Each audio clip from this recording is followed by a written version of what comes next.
pour faire? Que se passe-t-il exactement au sein de l'opposition? Est-ce qu'aujourd'hui on devrait exorciser cette opposition camerounaise? Oui, la première chose, c'est de distinguer l'opposition qui sont des partis politiques, n'est-ce pas, qui concourent au suffrage universel, qui veulent conquérir le pouvoir ou qui sont au pouvoir. Il faut les distinguer des corps de métier, des syndicats, des populations, des peuples. Ici, il s'agit de mettre tout cela en mouvement. Les partis politiques seuls ne suffisent pas. Parce que les partis politiques ont ceci de caractéristiques qu'ils se combattent. Et c'est dans la voie. Chacun veut, n'est-ce pas, gagner un espace. Aujourd'hui qu'il n'y a pas de transparence dans les élections, chacun va chercher à tricher pour avoir un strapontin. Mais pour avoir ce strapontin, il faut marcher sur les pieds de son partenaire avec qui vous avez le même objectif. Il faut d'abord savoir comment résoudre ce problème. Quand on a pu résoudre ce problème, on peut avancer. Mais quand on est dans une table où l'objectif de ceux qui sont là, c'est de sortir de là avec le premier parti de l'opposition, ça pose problème. Parce que si nous voulons être premier parti de l'opposition, nous devons déjà créer des conditions. C'est-à-dire aller vers une transition, rebalayer tout, et maintenant se lancer vers des élections libres et transparentes. C'est pour cette raison que je n'ai jamais cru qu'il pouvait avoir une réforme du code électoral. Je vous ai toujours dit ça ici. Et je vous ai dit que si par extraordinaire, il y a une réforme du code électoral, soyez-en sûrs, c'est que les failles ont été décelées par le parti au pouvoir et ils veulent encore cadenasser davantage. Mais ils ne nous donneront pas, n'est-ce pas, un code électoral qui sera en même de les mettre de côté.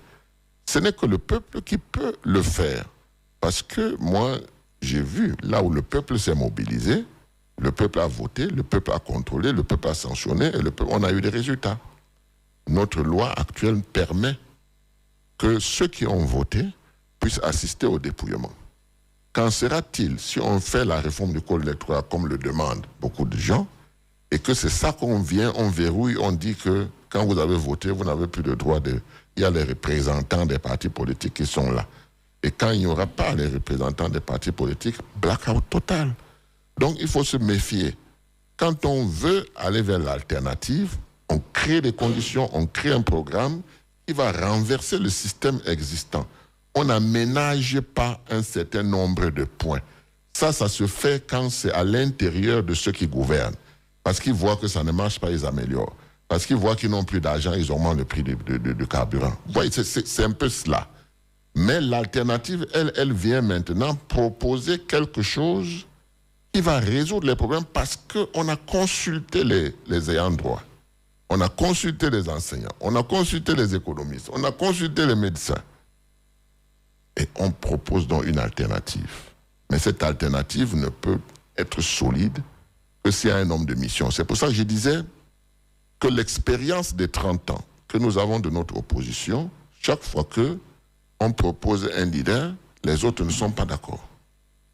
Ce qui fait que 92, il n'y avait pas un leader de l'opposition qui était aux élections. Il y avait tout simplement un groupe de partis politiques qui ont utilisé le mensonge, des journaux qui ont utilisé le mensonge, qu'on appelait la Sainte Trinité à l'époque, pour focaliser tout sur Froundi. Donc, si cette période-là, ça a marché. Il n'y avait pas les réseaux sociaux, il n'y avait pas tout ça. Donc, ça a marché parce que le peuple avait soif du changement et ça concordait à une période, le mur de Berlin qui tombait et les différents changements qui pouvaient s'opérer en Afrique. Ça s'est passé. L'autre qui nous marque, c'est 2004. 2004, on s'est dit, on va faire un programme minimum commun. On a fait un programme minimum commun de 3 ans. On a fait le tour du Cameroun. On a dit, voilà le programme commun de l'opposition. Les gens ont commencé à quitter le RDPC. Mais arrivé au choix du leader, le profil pour les changements des institutions nécessitait une technologie, nécessitait quelqu'un qui avait un profil. Et ce profil est tombé sur Adamou Damdjoya. Froundi a dit non. une pirogue ne peut pas entrer dans un bateau ne peut pas entrer dans une pirogue. Il a claqué la porte, il allait se présenter. À ce moment-là, de vous à moi, ces élections-là, c'était Adamou Damguia contre Frondi. Puisque Biya, lui, il avait déjà garanti son passage. Alors que les gens tremblaient de cette organisation qu'on a pu faire. Mais ça nous ramène donc en 91, où il y avait des arbitres. Ces arbitres, c'était de la société civile. Moi, je me rappelle, et il y avait des gens qui venaient, qui enfermaient les leaders. Et vous allez nous trouver une solution. Vous voyez, il y avait des organisations qui étaient là, qui encadraient, et qui n'étaient pas politiques.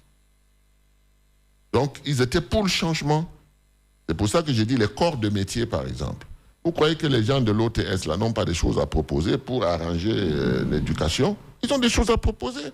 Maintenant, si vous restez là, vous dites que vous êtes un messie et que vous avez la science infuse et que vous trouvez à l'intérieur de votre parti des enseignants, ces enseignants, eux, ils sont là parce qu'ils sont en train de calculer comment ils vont devenir ministres si vous êtes président.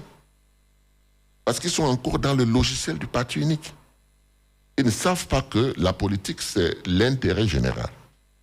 Donc, quand on a discuté de ce genre de choses et qu'on a 30 ans d'expérience d'échec, mais vous pensez qu'il faut attendre 60 ans d'échec pour comprendre ce qui se passe? Non. Il faut que nous nous ressaisissions et que nous sachions que ce qu'on est en train de voir aujourd'hui, on l'a vu hier. Et c'est ça qui nous a conduit à l'échec hier. Et aujourd'hui, c'est encore plus grave parce que la technologie a augmenté au sein de ceux qui nous gouvernent. Ils savent tout ce que nous disons. Ils infiltrent partout. Mais quand on défend une cause juste, c'est le peuple qui décide. C'est lui qui dit ce que l'opposition réunie, machin, a décidé, c'est une bonne chose. Nous allons y accéder. Et vous allez voir que les petites cotisations vont tomber dans les quartiers. Parce que les gens savent que de l'autre côté, le pouvoir a tout fait pour appauvrir, n'est-ce pas, les différents partis politiques. Ceux qui s'en sortent, c'est ceux qui ont un lobby, c'est ceux qui ont des gens à l'étranger, qui financent et tout ça là. Mais un parti politique qui doit compter sur les électeurs, n'est-ce pas, il faut qu'il soit populaire. Il faut qu'il soit populaire de telle sorte que les populations cotisent de l'argent parce que c'est une cause commune. Mais il faut leur démontrer que c'est une cause commune et c'est pour l'intérêt général. C'est ça, les fondamentaux. Quand on a mis en place ces fondamentaux, le reste, c'est la technique. On a besoin de tout le monde. Je termine en disant, en 1991, au moment où c'était très difficile ici, très très difficile pour l'opposition, il y avait des morts, les manifestations étaient réprimées, etc., etc. L'opposition se réunit. Et puis un homme arrive. Il dit, moi j'ai la solution pour paralyser le pouvoir. Il y avait tout le monde, les Bois Samuel, les Ndam Joya, tout le monde était là. Et puis ces gens le regardent. Il dit, si vous avez une proposition, vous avez le plan. Il est monté, il a expliqué. Et quand il a fini, tous les gens qui étaient là, les honnêtes gens, ont dit, ce monsieur est un éclairage. On prend pour nous ce que vous venez de proposer. Ce monsieur s'appelle Mboua Massoko. Et c'est lui le père des villes mortes. Donc vous comprenez que les idées, l'intelligence, ça n'a pas de frontières.